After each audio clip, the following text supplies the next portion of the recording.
اللہ رب العزت نے ہر امت اور قوم کو کسی فتنہ اور آزمائش میں ہمیشہ مبتلا کیا ہے، جس کی خبر پیغمبروں نے اپنی اقوام کو دی ہے۔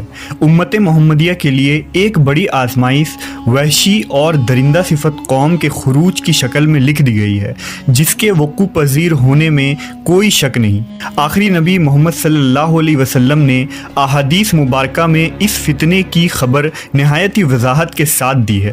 اس وحشی قوم کا نام یاجوج ماجوج ہے۔ یہ وہ قوم ہے جس کی پیشن گوئی نہ صرف نبی صلی اللہ علیہ وسلم نے کی، بلکہ توریت و انجیل میں بھی اس قوم کا ذکر ملتا ہے، جسے گوگ اینڈ میگوگ کہا گیا ہے۔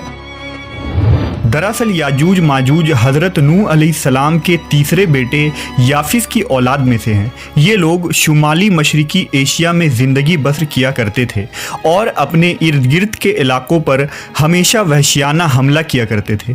ان کی آبادی چین سے مغرب میں ترکستان تک پھیلی ہوئی تھی۔ روایتوں میں آتا ہے کہ یاجوج ماجوج بنی آدم میں سے ہیں، اور اگر انہیں پوری دنیا میں چھوڑ دیا جائے تو تباہی مچا دیں گے اور لوگوں کی معیشت تباہ کر ڈالیں گے۔ ان میں سے ہر کوئی آدمی اس وقت تک نہیں مرتا جب تک اپنی 1000 یا اس سے زیادہ اولاد نہ دیکھ لے۔ ان کے چہرے تہ بتہ ڈھال کی طرح ہیں۔ یہ لوگ لمبے قد کاٹ کے ہیں، جو صنوبر کے درخت کے مانند ہے۔ ان میں سب سے لمبا شخص 3 بالش تک کا ہوتا ہے۔ یہ جس جاندار کے پاس سے گزرتے ہیں انہیں کھا جاتے ہیں۔ یہ موسم بہار میں اپنے غاروں سے نکلتے ہیں اور سبزہ کھاتے ہیں۔ ان کے پنجے اور دانت درندوں کی طرح ہیں۔ ہزاروں سال قبل اس روئے زمین پر اللہ کے ایک نیک بندے کی حکومت تھی، جنہیں ذوالقرنین کے نام سے جانا جاتا ہے۔ اللہ رب العزت نے ذوالقرنین کو زمین کے ایک بڑے حصے پر بادشاہت عطا فرمائی تھی۔ آپ نے مشرق و مغرب کا سفر بھی کیا تھا۔ مورخین کے مطابق ذوالقرنین کے نام سے قرآن مجید میں جس شخص کا ذکر آیا ہے، دراصل وہ ایران کا عظیم بادشاہ خورس تھا، جسے سائرس اعظم بھی کہا جاتا ہے۔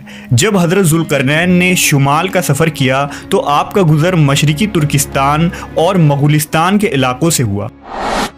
یہ علاقہ 2 عظیم پہاڑوں کے بیچ آباد تھا، اور پہاڑ کے اس پار یاجوج ماجوج رہا کرتے تھے۔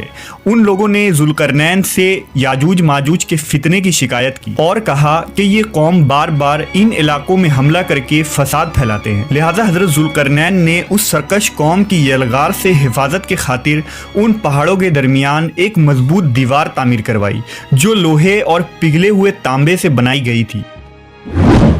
تعمیر مکمل ہونے کے بعد آپ نے اللہ کا شکر ادا کیا اور لوگوں کو آگاہ کیا کہ یہ دیوار وقتی طور پر اس قوم سے حفاظت کرے گی، لیکن ہر چیز فنا ہو کر رہتی ہے۔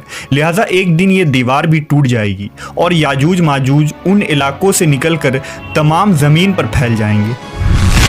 جیسا کہ اللہ نے قرآن مجید میں ارشاد فرمایا، یہاں تک کہ جب یاجوج ماجوج کھول دیے جائیں گے اور وہ ہر بلندی سے دوڑتے ہوئے آئیں گے اور سچا وعدہ قریب آ لگے گا۔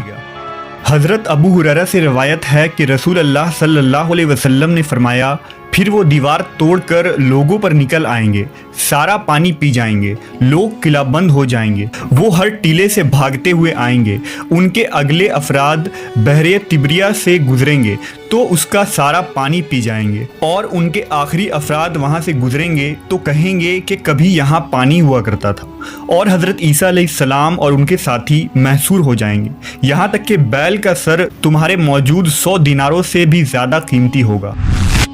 وہ اپنے تیر آسمان کی طرف پھینکیں گے، جنہیں اللہ خون لگا کر نیچے پھینکے گا، تو وہ کہیں گے ہم نے آسمان والوں پر بھی غلبہ پا لیا ہے، جس طرح ہم اہل زمین پر غالب ہیں۔